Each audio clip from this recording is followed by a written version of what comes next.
personal. It's personal between me and you, and I'm going to do you some serious harm, you big stiff idiot.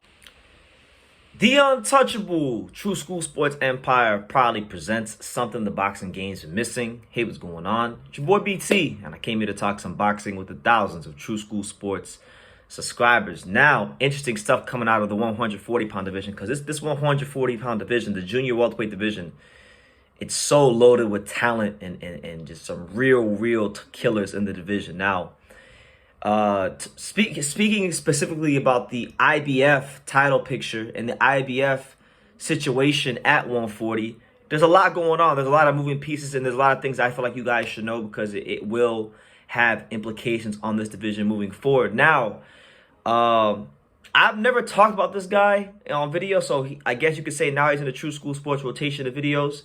But I have met him in real life. I actually met him last month at Delray Beach Boxing.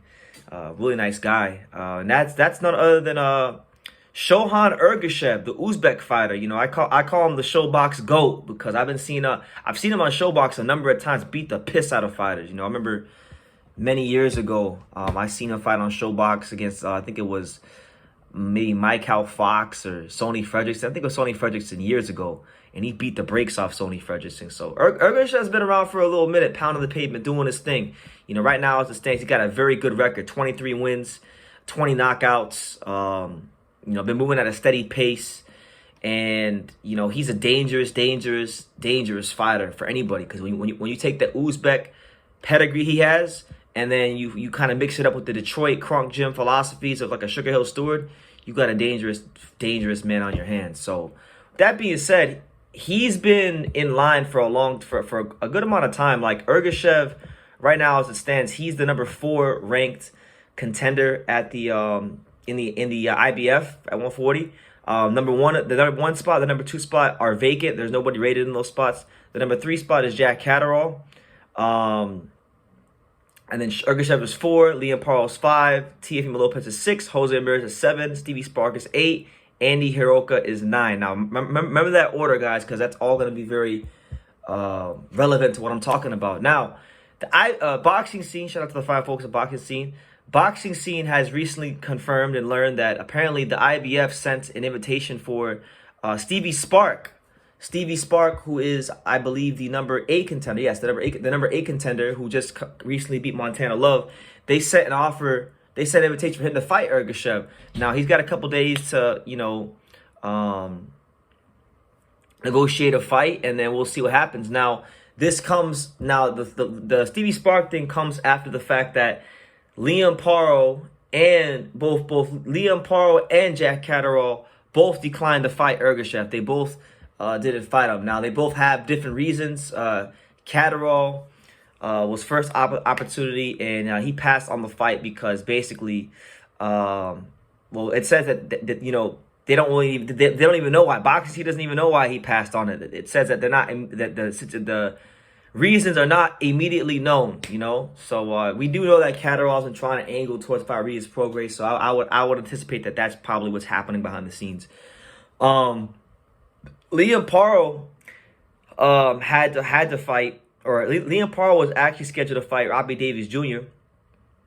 And he pulled out of that because apparently he had a facial fracture, and that's why he had to pull out of that fight. So that's why he couldn't take the fight with Ergashev, because he couldn't take the fight. He couldn't even fight the fight he had scheduled with Robbie Davies because of a facial fracture. So you get those two, and now you get Stevie Sparks. Stevie Sparks, a fighter that I feel like, you know, he's shown immense bravery in his career before. Like, he moved all the way up to 54 from 140 and fought Tim Tszyu, which when you see what Tim Tszyu did to Tony Harrison, it even looks crazier that he did that now. But I think it'd be a good fight. You know, I think Stevie Spark, while he doesn't have the skills of Ergashev, physically speaking, with his gas tank, you know, if he can find a way to not let Ergashev fight his pace and push the pace and fight at his pace, make him push him back to the ropes and do things like that, I feel like, you know, maybe the fight will be very interesting. But Ergashev's been a guy for a long time where, you know, if you're somebody like me that looks at the boxing rankings a lot, you've seen his name there for a long time. You've seen his name there trying to knock down the door and get a fight. And listen, it's getting to that point now where it's like, look, Catterall declined the invitation to fight him. Liam Paul declined the invitation to fight him. It doesn't matter why the reasons were. This is supposed to be an eliminator fight. They have both declined. Those are both two top contenders that declined to fight him, right? And I think personally, I think Liam Paul declined him because he's trying to go more so the WBO route than he is the IBF, because Josh Taylor's the WBO champion. He's fighting Lopez. That's the route I think he's gonna go. I don't think he's trying to go the IBF route, right? But like now you got Stevie Spark. If he turns it down and then Andy Hiroka turns it down, it's getting to a point where I really think the IBF needs considering mandating Ergashev as mandatory challenger for Subriel Matias, because I don't think Prograis is gonna jump up to fight Matias right away. I think Prograis will probably fight maybe like a Sergey Lipinets, maybe a Catterall, maybe Sandor Martin, something like that. That'll be like one of his next 3 fights. So he's gonna be tied up. Matias is gonna need to fight somebody. Why not fight Ergashev? Ergashev been waiting in line for a long time. Ergashev has actually beaten some good fighters. I mean, look at his record, right? Look at his box rec. He beat Michael Fox, so Michael Fox was 19-0, and he beat Sonny Fredrickson when he was 18-0. So he's taking the O's of 2 decent mid-level fighters who are both now competing in the welterweight division. And yeah, I think it's a fight worth. I think Ergashev has done what he's needed to do to become mandatory challenger. So that's the news. I hope you guys made sense of that. Ergashev got turned down by Catterall, got turned down by Poro, and now Stevie Sparks next in line. If he turns it down, then they go to Andy Hiroka. If he turns it down, then they go to Jeremy Esponce. And it's getting to a point where so many guys turning him down, they just gotta make it the mandatory, because we may just start having another Filip Hrgovic situation, coincidentally with the IBF as well, for Ergashev if these guys don't agree to fight him. So yeah, make it that what you will.